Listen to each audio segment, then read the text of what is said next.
কিস্তিতে মোবাইল বা গাড়ি কেনাবেচা করা যাবে কি যাবে না, ইখতিলাফি মাসালা। জমহুর সৌদিদের বর্তমান যারা আছেন তাদের অধিকাংশের মতেই বৈধতা আছে কিছু শর্ত সাপেক্ষে। এক, ধরেন আমার এই মোবাইল কিস্তিতে কিনবো, মোবাইলটার দাম দোকানদার বলে দিয়েছে, মোবাইলের দাম হচ্ছে 10,000 টাকা নগদ। কথা ভালোভাবে শুনেন, কি বললাম?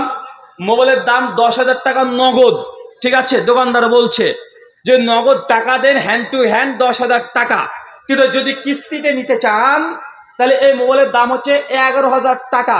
1,000 টাকা অতিরিক্ত নেব, 10 খান ইনস্টলমেন্টে আপনাকে 1,000 টাকা 1,000 টাকা 1,000 টাকা করে দিয়ে দিতে হবে। আর প্রথমেই আপনি 1,000 টাকা দিচ্ছেন, 11,000। কথাকে বুঝতে পারলেন? যদি কোনো দ্রব্য ক্রেতা এবং বিক্রেতা কেনা বেচার পূর্বে যদি নির্ধারিত করে দেয় যে ঠিক আছে, দোকানদার বলতে পারে 10,000 টাকা নগদ আর বাকি হলে 11,000 টাকা, যে দাম বলে দেয় বেচা কেনার আগে, আর ক্রেতা যদি এর প্রতি সন্তুষ্ট হয়ে যে কোনো একটাকে পছন্দ করে নেয়, তাহলে এই ক্রয় বিক্রয় এটা বৈধতা আছে। কথা বুঝতে পারলেন কি? সহিহ বুখারী এবং মুসলিমের হাদিস একাধিক, যে ক্রেতা বিক্রেতা যতক্ষণ মধ্যে বিচ্ছিন্ন না হচ্ছে, পূর্বে নির্ধারিত অংশটাই ওটাই বহাল থাকবে যতক্ষণ না বিচ্ছিন্ন না হচ্ছে। তবে এখানে দ্বিতীয় শর্ত এখানে পড়বে। দেখা যাচ্ছে নগদ 10,000 টাকা নিলে মোবাইলটা নিয়ে নিলেন, সমস্যা নেই।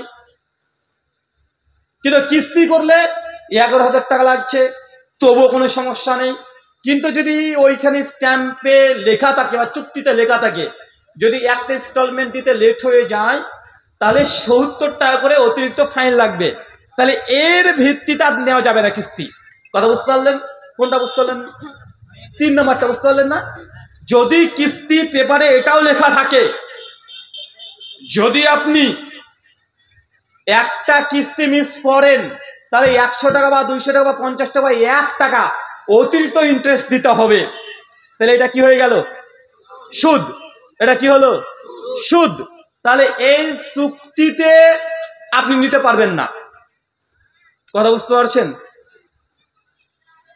কিছু ওলামা এখানে দুই ভাগে ভাগ করে দিয়েছে, এলো গভীর ফতোয়া। আসলে এগুলো স্টেজে পুরো কভার করা সম্ভব নয়। না রে বাবা, একটু 19-20 হয়ে গেলে কালকে ফ্রিজ কিনতে চলে যাবে, হালাল হারামের বিষয়। কালকে বলবো যে হুজুর ঠিকই বলেছে, চল মোবাইল কিনে নিয়ে আসি কিস্তিতে। এখানে আর একটা বিষয় মনে রাখবেন, তার মানে একটু বুঝতে পেরেছেন কি, যে কিস্তি যদি ফেল হয় অতি ইন্টারেস্ট মানে এটা কি? এটা সুদ, এই শর্তে যাবে না।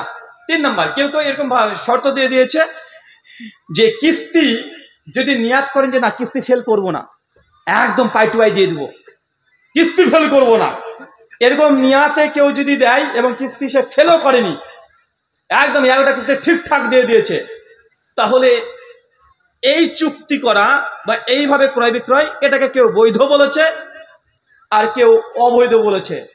যেমন আব্দুল মোহসেন আল বাদর হাফেজাহুল্লাহ, এখন সৌদি বড় প্রখ্যাত মুহাদ্দিস, আবু দাউদ শরা লিখেছেন।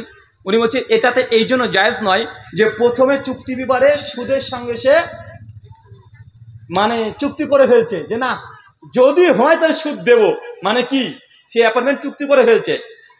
তাই এই সূরা মাইদা 2 নম্বর আয়াত দিয়ে দলিল দিয়েছে যে না কোনো অসৎ কাজে সহযোগিতা করা যাবে না, চুক্তিতে সাক্ষ্য করাও যাবে না। তাই আমরা বলি চুক্তি থেকে দূরে থাকেন। কি বললাম? চুক্তি থেকে দূরে থাকেন। কিন্তু কেউ যদি বলে না ঠিক আছে ভাই 11,000 টাকা কোনো ইন্টারেস্ট লাগবে না, 1 বছর সময় দিলাম, যখন ইচ্ছে তখনই দিয়ে দিবেন, কিছু সমস্যা নেই, তাহলে এইটা জায়েজ।